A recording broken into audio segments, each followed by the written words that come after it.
LoRaWAN Mac layer device.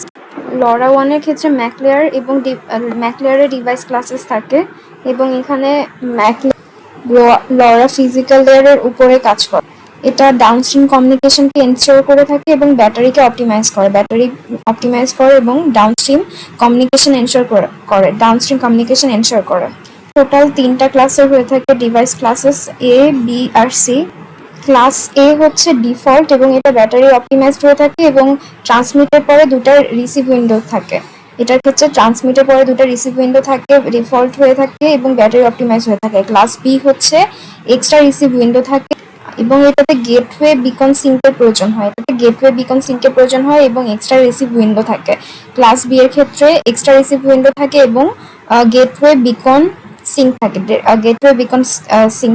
Class C এর ক্ষেত্রে এটা পাওয়ার ডিভাইস হয়ে থাকে এবং continuous listening except when transmitting, মানে এটা কন্টিনিউয়াসলি লিসেনিং মোডে থাকে কিন্তু ট্রান্সমিটের টাইম ছাড়া কন্টিনিউয়াসলি লিসেনিং এ থাকে এবং এটা একটা পাওয়ার ডিভাইস, এটা ব্যাটারিতে চলে না।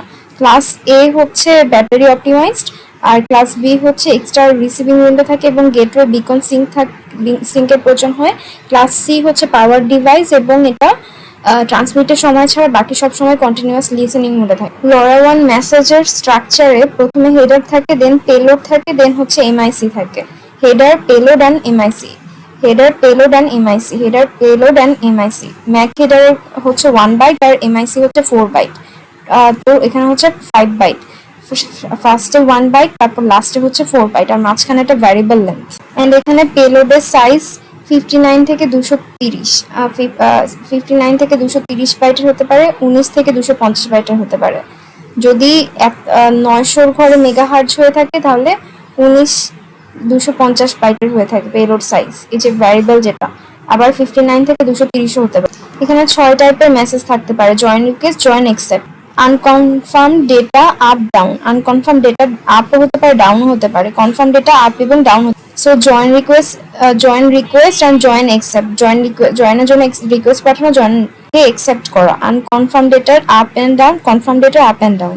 আনকনফার্ম ডেটা যখন আপ ডাউন হবে সেক্ষেত্রে কোনো অ্যাকনোলেজমেন্টের প্রয়োজন হয় না, বাট কনফার্ম ডেটার ক্ষেত্রে অ্যাকনোলেজমেন্ট প্রয়োজন। এবং জয়েন রিকোয়েস্ট হচ্ছে নেটওয়ার্কে যখন জয়েন করার প্রয়োজন হয় তখন ওভার দ্য ইয়ার অ্যাক্টিভেশন দেয়া। নেটওয়ার্ক জয়েনের অ্যাক্টিভেশনটা ওভার দ্য ইয়ার পাস করা হয়। নেটওয়ার্ক জয়েনের অ্যাক্টিভেশনটা সেটা হচ্ছে ওভার দ্য ইয়ার পাস করা হয়। এখানে uplink and downlink থাকে। আপ লিঙ্কে এন্ড থেকে নেটওয়ার্কে যায় আর ডাউন লিঙ্কে নেটওয়ার্ক থেকে এন্ড পয়েন্টে যায়।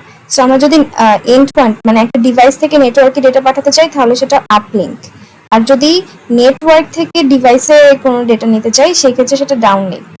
ডাউন লিঙ্কে একটাই গেটওয়ে থাকে আর আপ লিঙ্কে হচ্ছে এক বা ততোধিক গেটওয়ে থাকতে পারে। আপ লিঙ্কে এক বা ততোধিক গেটওয়ে থাকতে পারবে, ডাউন লিঙ্কে শুধুমাত্র একটাই গেটওয়ে থাকবে। ডাউন লিঙ্ক হচ্ছে নেটওয়ার্ক থেকে কোনো কিছু নেওয়া, ডাউন লিঙ্ক হচ্ছে নেটওয়ার্ক থেকে এন্ড পয়েন্টে নেওয়া, আর আপ লিঙ্ক হচ্ছে আমরা কিছু আপলোড করব এন্ড পয়েন্ট থেকে নেটওয়ার্কে। মেসেজ টোটাল 6 টাইপের হয়ে থাকে: জয়েন, কনফার্ম আর unconfirm. Join request, accept, join request দেওয়া এবং অ্যাকসেপ্ট করা।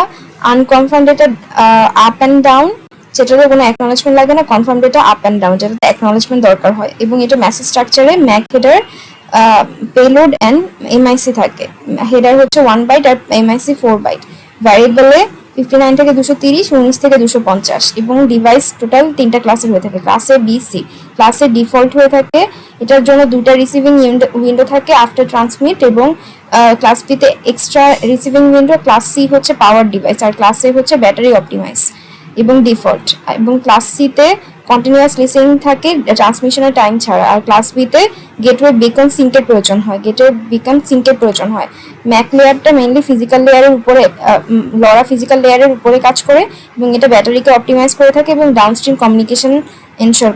ম্যাক লেয়ারে ডিভাইস অ্যাড্রেসিং এর কাজ করা হয়। তো এখানে ডিভাইস ইইউআই থাকে আর অ্যাপ ইইউআই থাকে। Device EUI, app EUI. Device UI হচ্ছে device ID, global device ID, আর অ্যাপ ইউআই হচ্ছে গ্লোবাল অ্যাপ্লিকেশন আইডি। সো একটা হচ্ছে গ্লোবাল অ্যাপ্লিকেশন আইডি আর একটা হচ্ছে গ্লোবাল ডিভাইস আইডি। দুটাই হচ্ছে ইউআই 64 এবং এখানে ডিভাইস ইউআই আর অ্যাপ ইউআই ইউজ করা হয়। ডিভাইস অ্যাড্রেস হচ্ছে এ 32 বিট নেটওয়ার্ক অ্যাড্রেস থাকে। ডিভাইস অ্যাড্রেসে 32 বিট নেটওয়ার্ক অ্যাড্রেস, তার মধ্যে নেটওয়ার্ক আইডি হচ্ছে 7 বিট আর নেটওয়ার্ক অ্যাড্রেস হচ্ছে 25 বিট। সো নেটওয়ার্ক অ্যাড্রেস হচ্ছে 25 বিট আর নেটওয়ার্ক আইডি হচ্ছে 7 বিট। আর 25 বিট নেটওয়ার্ক অ্যাড্রেস যেটা বলছে সেটা আসলে ডিভাইস আইডি, নেটওয়ার্কের device ID. So network ID থাকে 7 বিট আর বাকি 25 বিট হচ্ছে device ID. High level LoRa ওয়ানের ম্যাক ফ্রেম ফরম্যাট। ম্যাকের ফ্রেম ফরম্যাটে আমরা ফার্স্টে ম্যাক হেডার থাকে 1 বাইট আর এমআইসি থাকে বা মেসেজ ইন্টিগ্রিটি কোড থাকে হচ্ছে 4 বাইট আমরা দেখলাম। আর মাঝখানে ম্যাক পেলোডটা থাকে হচ্ছে ভ্যারিয়েবল লেন্থের, যেটা 59 থেকে 230, 59 থেকে 230, 19 থেকে 250, 59 থেকে 230, 19 থেকে 250, 60 থেকে 1 কম আর কি, আর 20 থেকে 1 কম। সো 59 থেকে 230, 19 থেকে 250 এত বাইটের হয়ে থাকে। আর মেগাহার্টজ হচ্ছে 863 থেকে 870, 863 থেকে 870 3 কম এখানে, 863 থেকে 870, 902 থেকে 928 এখানে আবার 2 কম, 2 বেশি, 902 থেকে 928, 902 থেকে 928, 863 থেকে 870। এটা হচ্ছে লরা ওয়ানের ম্যাক ফ্রেম ফরম্যাট। ম্যাক হেডারটাকে এমএইচডিআর দ্বারা প্রকাশ করা হচ্ছে। এই ম্যাক হেডার যেটা 1 বাইটের হয়ে থাকে, এটা দিয়ে বোঝা যায় যে মেসেজটা কি টাইপের, join request, join accept, uplink data নাকি ডাউনলিঙ্ক ডেটা নাকি অ্যাকনলেজমেন্ট। সো মেসেজ কি টাইপের হতে পারে, join request, join accept, uplink, downlink আর অ্যাকনলেজমেন্ট। এখন এখানে যে ম্যাক পেলোডটা আছে যেটার ভিতরে মেইন ডেটাটা রাখি, এটাকে ভ্যারিয়েবল লেন্থ বলছিলাম, সেটাকে সিভারাল সাব ফিল্ডে ভাগ করা যেতে পারে। মানে এই পেলোডটাকে আবার সাব ফিল্ডে ভাগ করা হতে পারে। সেটা হচ্ছে ফ্রেম হেডার, ফ্রেম পোর্ট আর হচ্ছে ফ্রেম পেলোড। ফ্রেমের হেডার, ফ্রেমের পোর্ট এবং ফ্রেমের পেলোড। সো ফ্রেমের হেডার, পোর্ট আর পেলোড। প্রথমটা ছিল হচ্ছে ম্যাক হেডার আর এটা হবে ফ্রেমের হেডার। পেলোডের ভেতরে যদি সাব ফিল্ড বানাই তাহলে সেখানে ফ্রেমের হেডার থাকবে, ফ্রেমের হেডার, ফ্রেমের পোর্ট আর ফ্রেমের পেলোড। ফ্রেমের পেলোডের ভেতরে হচ্ছে অ্যাকচুয়াল অ্যাপ্লিকেশন ডেটা থাকবে বা ম্যাকের কমান্ড গুলো থাকবে। ফ্রেম হেডারের ভেতরে ডিভাইসের অ্যাড্রেস থাকবে, ফ্রেম কন্ট্রোল এবং কাউন্টার, ফ্রেমের কন্ট্রোল এবং কাউন্টার থাকবে এন্ড অপশনস থাকবে। তাহলে ডিভাইস ফ্রেম হেডারের ভেতরে কি কি থাকবে, device address, frame control, frame counter and option. Device address, frame control, frame counter and option.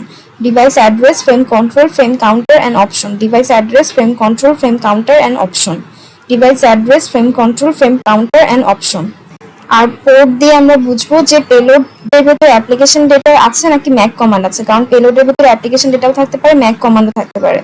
এখন কোনটা রাখা হচ্ছে, অ্যাপ্লিকেশন ডেটা নাকি ম্যাক কমান্ড, সেটা হচ্ছে আমরা ফ্রেম পোর্ট দিয়ে বুঝবো। আর মেসেজ ইন্টিগ্রিটি কোড বা এমআইসি 4 বাইট যেটা, সেটা হচ্ছে ক্রিপ্টোগ্রাফি চেকসামের 4 বাইট লং হয়ে থাকে, ক্রিপ্টোগ্রাফি চেকসাম। এটা জেনারেলি যেটা হয় যে এন্ড ডিভাইস এবং নেটওয়ার্ক সার্ভারের মধ্যে যেই কিটা শেয়ার করা হয় সেই কিটাই হচ্ছে এমআইসি। মানে এটা জেনারেট করা হয় কি ইউজ করে, যেটা হচ্ছে এন্ড ডিভাইস এবং নেটওয়ার্ক সার্ভার। এন্ড ডিভাইস এবং নেটওয়ার্ক সার্ভারের মধ্যে যে কিটা শেয়ার করা হয় সেই কিটা ইউজ করে জেনারেট করা হয় এমআইসি। এটা হচ্ছে ইন্টিগ্রিটি আর অথেন্টিসিটি দুটাকেই এনশিওর করে থাকে। ইন্টিগ্রিটি মানে প্যাকেট হচ্ছে অল্টার হয় না ট্রান্সমিশনের সময়, সেটাকে এনশিওর করে। আর অথেন্টিসিটি হচ্ছে প্যাকেটটা হচ্ছে একটা লেজিটমেট ডিভাইস থেকে আসছে, মানে যে ডিভাইস থেকে পাঠানোর কথা প্যাকেট, ঠিক সেই ডিভাইস থেকে বা পারফেক্ট একটা ডিভাইস থেকে প্যাকেট আসছে। প্যাকেট কোনো অন্য কোনো ভাইরাস বা অন্য কোনো কিছু থেকে প্যাকেটটা আসেনি। সো ডিভাইসটা লেজিটমেট, এরকম ডিভাইস থেকেই হচ্ছে আমাদের প্যাকেটটা আসছে। এটাও এনশিওর করে, সাথে হচ্ছে প্যাকেটটা ট্রান্সমিশনের সময় অল্টার হয়েছে নাকি হয়নি সেটাও হচ্ছে এনশিওর করে। সো ইন্টিগ্রিটি হচ্ছে অল্টার আর অথেন্টিসিটি হচ্ছে ঠিক ডিভাইস থেকে আসছে কিনা।